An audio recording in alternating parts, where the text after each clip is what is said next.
Ya, sekarang kita masuk di eh, pokok bahasan, pokok bahasan. Jadi computational chemistry mungkin kadang-kadang kenapa saya tulis terjemahnya supaya tidak kebalik ya. Itu terjemahnya memang kimia komputasi, bukan komputasi kimia. Karena komputasi kimia nanti artinya beda.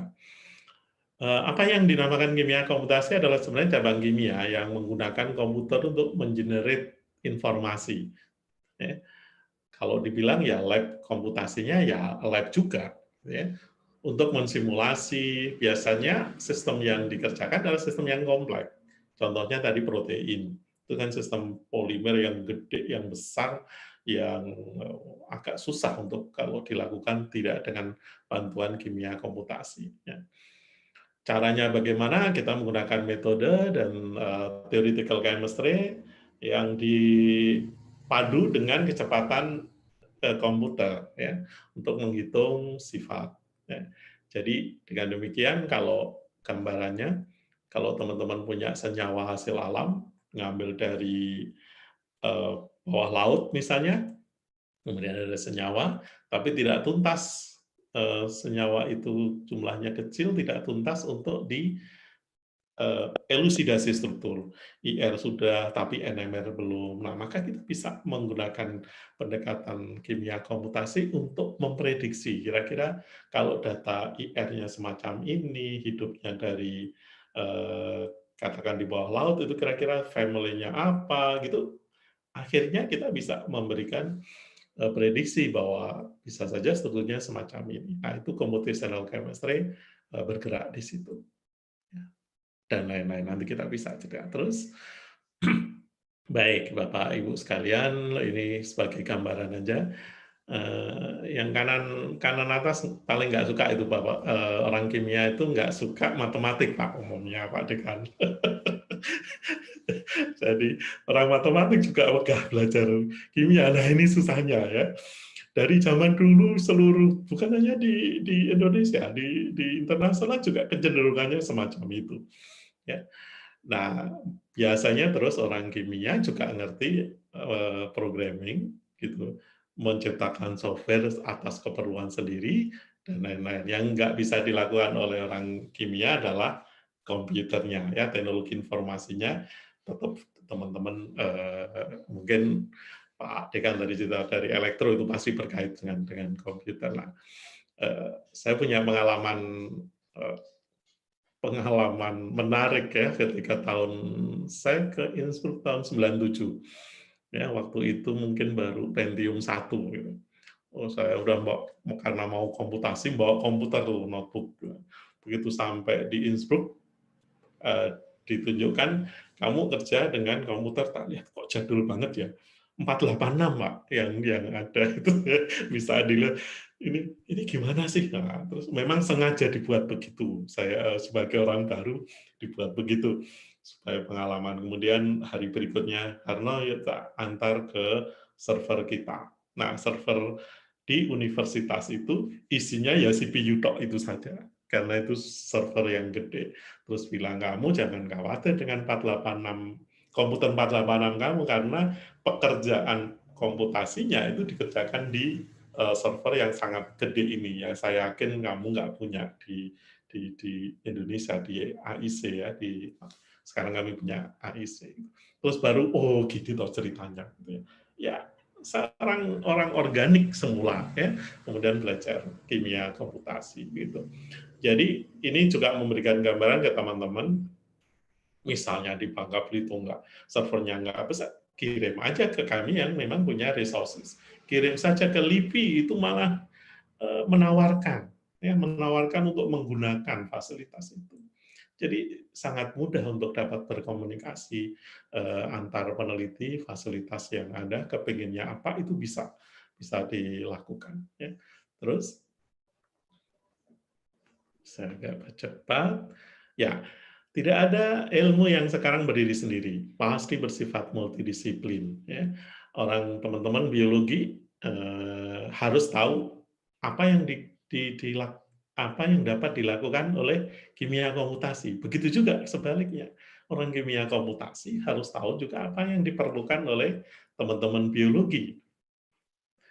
Itu yang terjadi. Nggak harus satu orang terus harus bisa semuanya, enggak. Tapi ngerti yang bisa dikerjakan orang lain itu apa, sehingga kalau itu butuh, nah kita berikan. Misalnya yang di gambar yang di tengah itu adalah application-nya, aplikasi molecular dynamic. Itu kelihatannya wah ya, tapi itu sebenarnya adalah mungkin mulai SMA kita belajar F sama dengan MA gitu ya.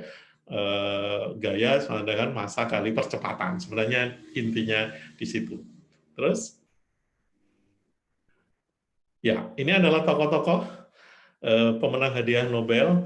Saya selalu memulai dari tahun 98. Kalau tadi saya cerita 97 saya ke Innsbruck, 98 itu pemenang hadiah Nobelnya bidang kimia komputasi. Dan itu pertama. Ya, jadi sangat membekas. Wih, kimia komputasi berarti sudah memang masuk dalam jajaran ilmu kimia ya. Dan kalau teman-teman lihat Walter Kohn itu kalau dilihat itu orang fisika, ya density functional theory. Itu John Bople memang orang kimia yang keren penguasaan software-nya. Oke, tahun 2013 itu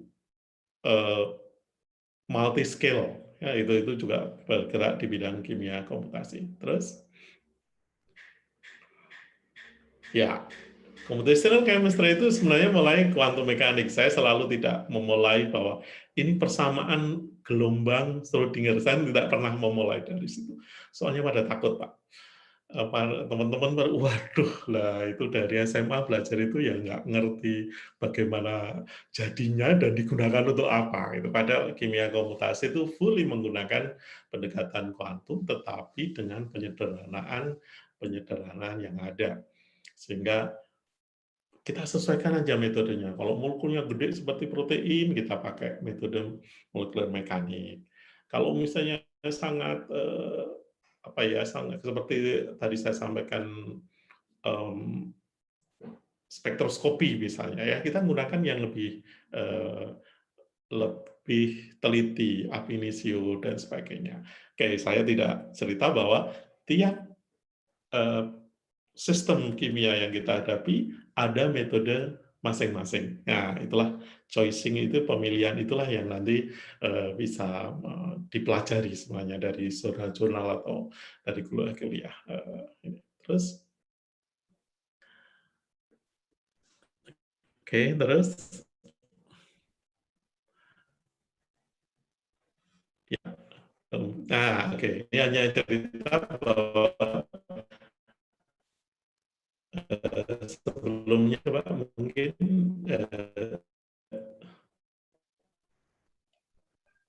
slide sebelumnya tentang tadi sebenarnya masing-masing ada multi scale ya, ada multi scale. Oke, kalau ini cerita tentang orang kimia, kalau umumnya sebenarnya ilmu itu selalu menyederhanakan permasalahan, memodelkan jadi model gitu ya. Nah, inilah yang pendekatan yang itu multi scale model for complex chemistry system, chemical system itu karena kita mencoba kalau molekulnya besar mana yang bisa disederhanakan, dan inilah yang pemenang hadiah Nobel kimia tahun 2013 itu secara jelas memberikan ide-ide ini. Terus, oke, ini sama penjelasannya. Jadi kalau teman-teman peneliti mau meneliti yang sangat detail, maka kita masuk ke micro scale sehingga metode kimia komputasi yang digunakan juga akan berbeda kalau dibandingkan dengan yang macro scale ya, sistemnya. Terus, oke, semua berkait dengan software ya. Ada softwarenya ini sama software di dunia kita ini, ada yang berbayar dan ada yang gratis. Kalau mau main-main ya cari yang gratis, tetapi kalau misalnya untuk software yang digunakan untuk riset ya monggo. Contohnya adalah Gaussian 09 atau TurboMol itu semuanya bisa dikerjakan di situ, otomatis harganya mahal dan sebagainya. Itu mahal itu kalau dibeli sendiri loh ya. Tapi kalau yang membeli itu institusi murah.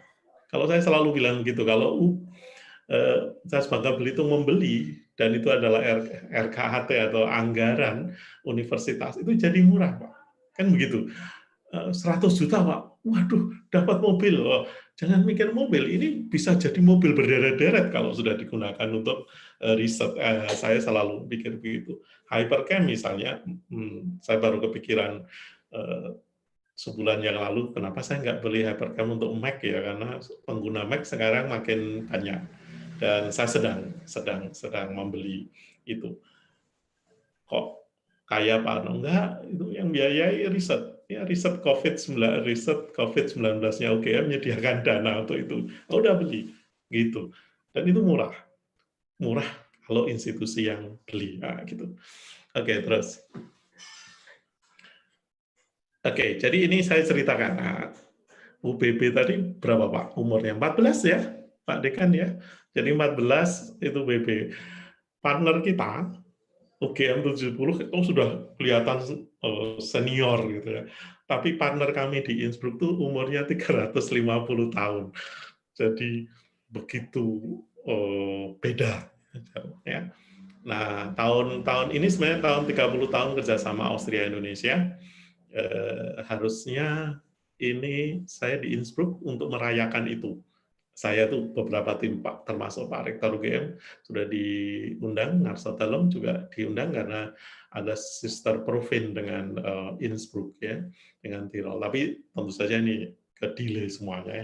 Saya nggak tahu apakah tahun ini. Crystal Memory itu adalah buku yang judul buku puisi fotografi yang sedang kami kerjakan, sebenarnya kan hadiah kerjasama itu ya.